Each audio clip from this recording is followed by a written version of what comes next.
எங்களின் உயிரோடும் உணர்வோடும் கலந்து வாழுகின்ற அன்பு உறவுகள் அனைவருக்கும் வணக்கம்.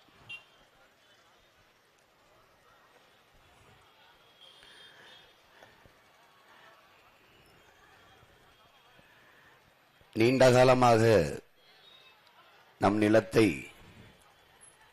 மாறி மாறி ஆட்சி செய்து வருகிற இரண்டு பெரும் திராவிட கட்சிகள் நம் மண்ணில் நம் மக்களுக்கு ஒரு அடிப்படை கட்டமைப்பை கூட நிறைவேற்றாது அற்ப இலவச திட்டங்களை மட்டுமே அறிவித்து ஏமாற்றி நல்ல ஆட்சியை கொடுத்து மக்களிடம் வாக்கை பெறாமல் பணத்தை கொடுத்து வாக்கை வாங்குகிற முறையை கொண்டு வந்து தொடர்ச்சியாக ஒரு மாண்புமிக்க ஜனநாயகத்தை படுகொலை செய்துவிட்டு கேடுகட்ட பணநாயகத்தை உருவாக்கிவிட்டார்கள். இங்கே பணம் இருப்பவன் தான் அரசியல் செய்ய முடியும் என்கிற நிலையை உருவாக்கிவிட்டார்கள். பணம்தான் அரசியலை தீர்மானிக்கும் என்றால் அங்கே ஒழுக்கமும் பண்பாடும் எப்படி இருக்கும் என்பதை எல்லாரும் சொந்தங்கள் எண்ணி பார்க்க வேண்டும்.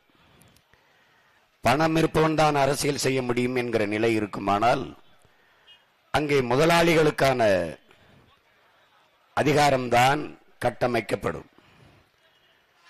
அப்ப உழைக்கும் அடித்தட்டு மக்கள், ஏழை எளிய மக்கள், அதிகார வலிமையற்ற மக்களுக்கான குரல் எங்கே இருக்கும் என்பதை என் அன்பு சொந்தங்கள் சிந்தித்து பார்க்க வேண்டும். தமிழர்கள் நாம் எவ்வளவு பெருமைக்குரிய இனம் என்பதை மறந்து போனார்கள். உலகில் முதலாக தோன்றிய மொழி தமிழ், முதலாக தோன்றிய இனம் தமிழினம் என்கிற அந்த மாண்பை, அந்த பெருமையை மறந்து போனார்கள். உலகிற்கு அறிவியல், நாகரிகம், கலை, இலக்கியம், வேளாண்மை, தொழில்நுட்பம் எல்லாவற்றையும் கற்றுக் கொடுத்த ஒரு பேரினம் என்பதை மறந்து போனார்கள். வரலாற்றில் பெருமைபட வாழ்ந்த ஒரு இனம் என்பதையும் மறந்து போனார்கள். உலகில் பல்வேறு நிலப்பரப்பை வென்று மூன்றாவது பெரிய பேரரசை நிறுவிய அருண்மொழி சோழன், அவன் மகன் அரசேந்திர சோழனின் பேரனும் பேத்திகளும் நாம் என்பதை மறந்து போனார்கள். ஆகச் சிறந்த இலக்கியத்தை கொண்ட ஒரு இனத்தின் மக்கள் தங்கள் தாய்மொழியிலேயே ஆகச் சிறந்த இலக்கியங்களை படிக்கிற வாய்ப்பை பெற்ற உலகில் சீனர்கள், கிரேக்கர்களை தாண்டி இந்திய பெருநிலத்தில் தமிழர்கள் என்பதை மறந்து போனார்கள்.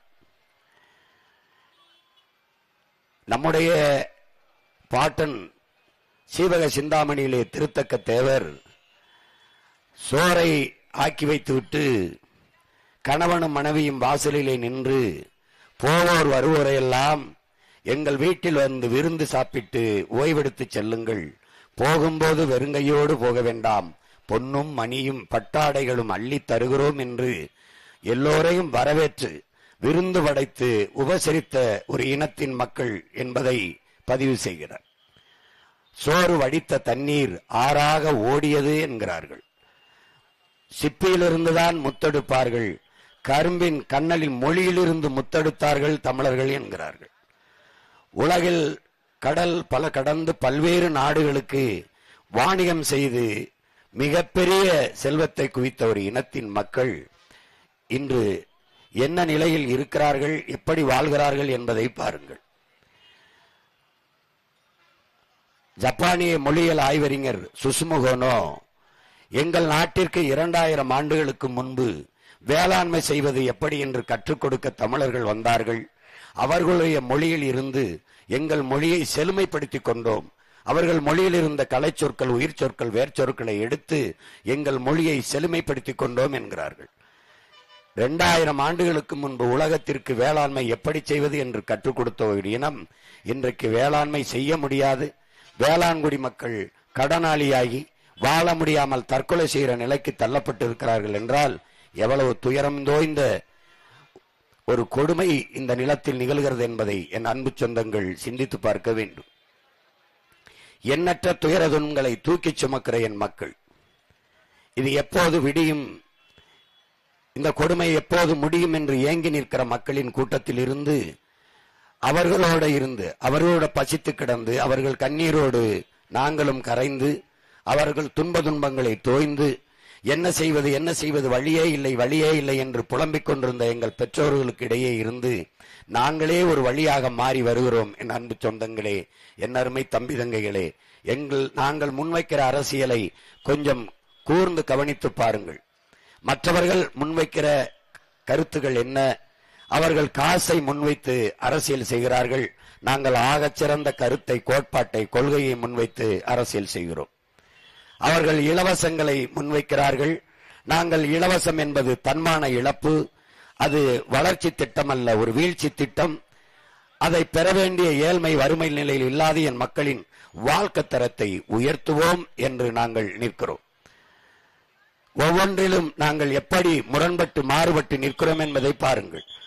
அவர்கள் ஆகச்சிறந்த கல்வியை தனியார் முதலாளிதான் கொடுக்க முடியும் என்கிற ஒரு நிலைப்பாட்டை கொண்டிருக்கிறார்கள்.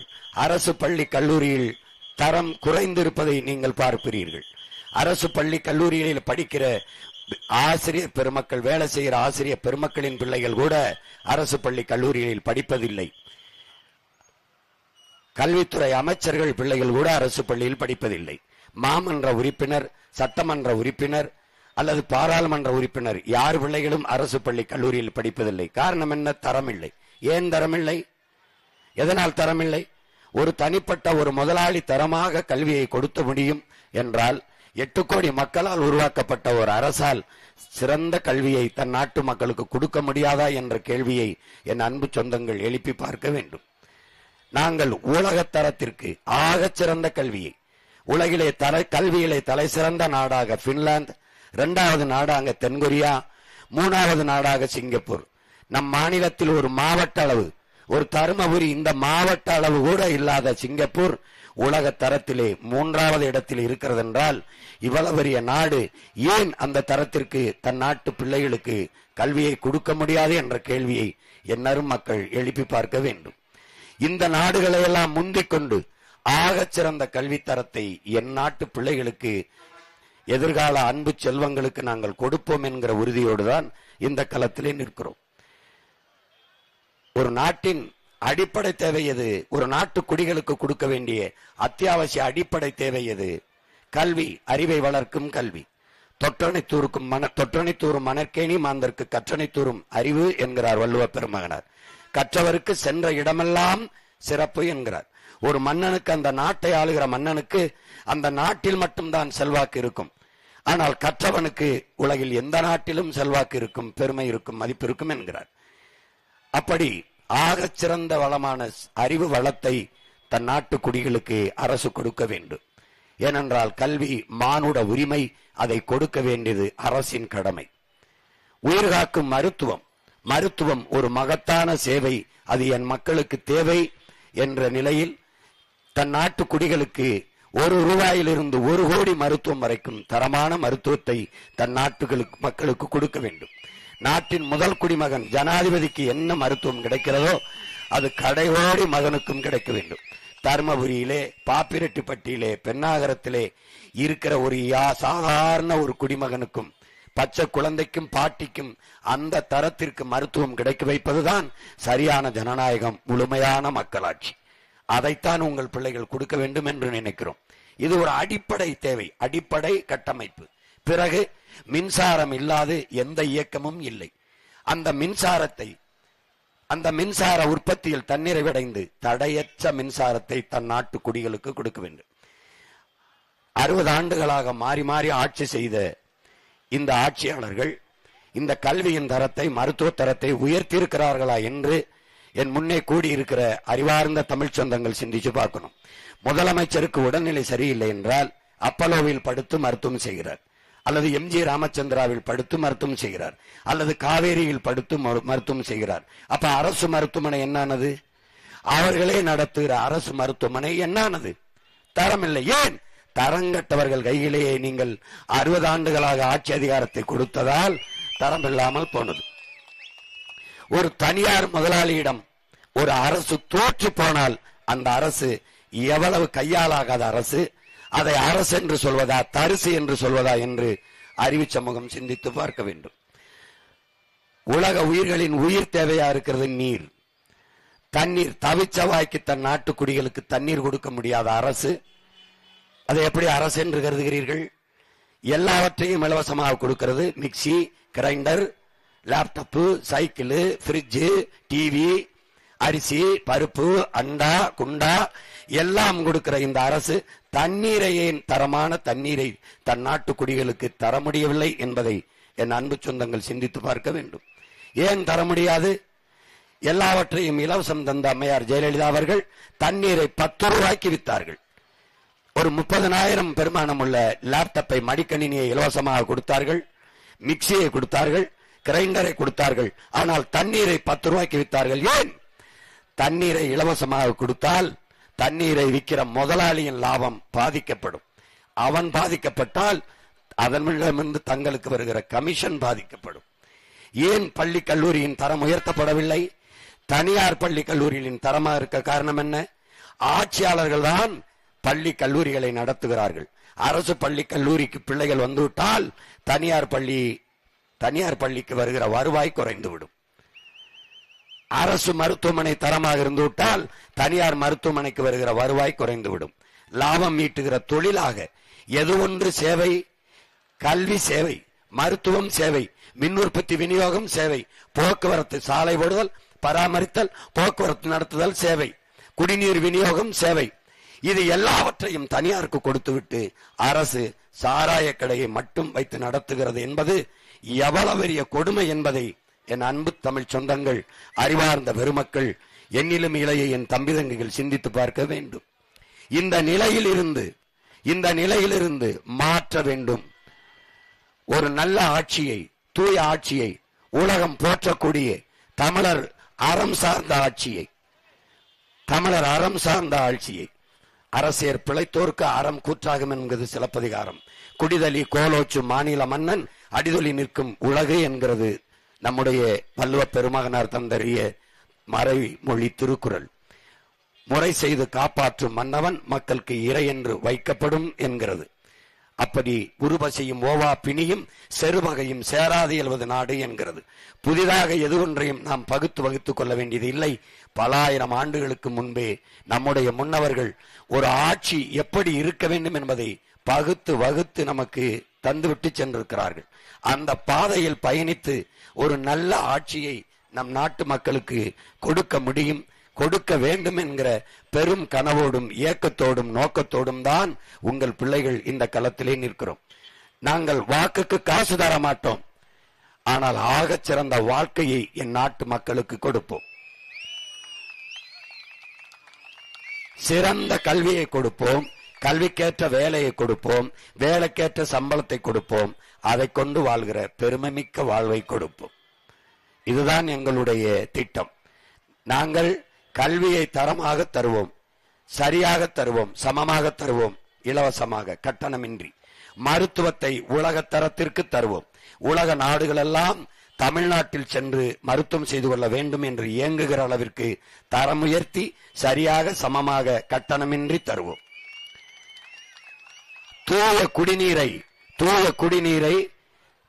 குடிநீரை எல்லா குடிகளுக்கும் பகிர்ந்து அளிப்போம். தடையற்ற மின்சாரம் தருவோம். இலவச மின்சாரம் இல்லை, தடையற்ற மின்சாரம். இலவச மின்சாரம் என்று ஏமாற்றி 1.5 லட்சம் கோடி மின்துறையில் மட்டும் கடன் இருக்கிறது. என் அன்பு சொந்தங்களே, மின் கட்டணத்தை இந்த திராவிட முன்னேற்ற கழகத்தின் இந்த ஆட்சி 3 முறை சகிக்க முடியாத அளவிற்கு மின் கட்டணத்தை உயர்த்தி இருக்கிறது. சொத்து வரியை கணக்கில்லாமல் உயர்த்தி இருக்கிறது. பத்திரப்பதிவு கட்டணத்தை கணக்கில்லாமல் உயர்த்தி இருக்கிறது. இதையெல்லாம் உயர்த்திவிட்டு பஸ் இலவசம், அரிசி இலவசம், இப்படி தேவையற்று யார் பேருந்தை இலவசமாக ஓட்டுங்கள் என்று யார் கேட்டது? தரமாக ஓட்டுங்கள் என்றுதான் நாம் சொல்லுகிறோம். இலவச பாஸ் கேட்டு பசை மறிச்சு போராட்டம் பண்ணியது எத்தனை பேர்? தரமான பேருந்து. இங்கே தருமபுரியில் இருந்து மற்ற மாவட்டங்களுக்கு செல்ல பேருந்து வசதி இருக்கிறதா? இல்லை. இத்தனை முறை ஆண்டிருக்கிறார்கள். என்ன இருக்கிறது? இங்கே நிலமும் வளமும் சார்ந்த தொழிற்சாலைகளை தொடங்கி மக்களின் வாழ்விடத்திலே எல்லாருக்கும் வேலை வாய்ப்பை கொடுத்திருக்க முடியும். அந்த திட்டத்தில் தான் உங்கள் மகன் சொல்கிறேன், எல்லோருக்கும் அரசு வேலை, வீட்டுக்கு ஒருவருக்கல்ல இருவருக்கு எத்தனை பேருக்குமானாலும் அவரவர் வாழ்விடத்திலே அரசு வேலை தருகிறேன் என்று சொல்கிறேன். எப்படி தருவாய் சீமான்? நிலமும் வளமும் சார்ந்த தொழிற்சாலை. தருமபுரியில் என்ன வரும்? மா வருதா, கரும்பு வருதா, வாழை வருதா, மரவள்ளி கிழங்கு வருதா? அது சார்ந்த தொழிற்சாலை.